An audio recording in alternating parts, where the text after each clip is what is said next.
Qo'qonda bir oilaning 4 nafar a'zosi is gazidan zaharlanib vafot etdi. Assalomu alaykum aziz muxlis.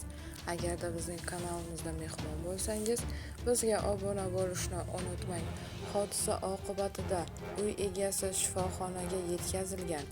Uning turmush o'rtog'i va 3 nafar voyaga yetmagan farzandi vafot etgan. Hozirda hodisa sabablari o'rganilmoqda. Farg'ona viloyatining Qo'qon shahrida is gazidan zaharlanish oqibati kuzatildi. Hodisa oqibatida vafot etganlar bor.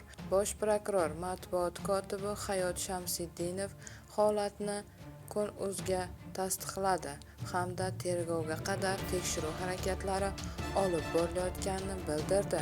Hodisa 2 aprel kuni tongda soat 6:35larda Qo'qon shahrining Qaymoqli Guzar mahallasida sodir bo'lgan. Mahalla raisi Sirojiddin Mingboyevning Kun.uz'ga ma'lum qilishicha, xotin va ularning 3 farzandi bir xonada uxlagan.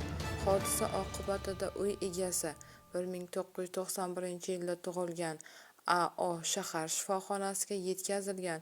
Uning 92-yilda tug'ilgan turmush o'rtog'i M.A.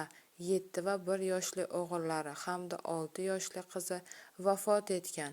Hozirda hodisa sabablari ishchi guruh tomonidan o'rganilmoqda, deyiladi xabarda.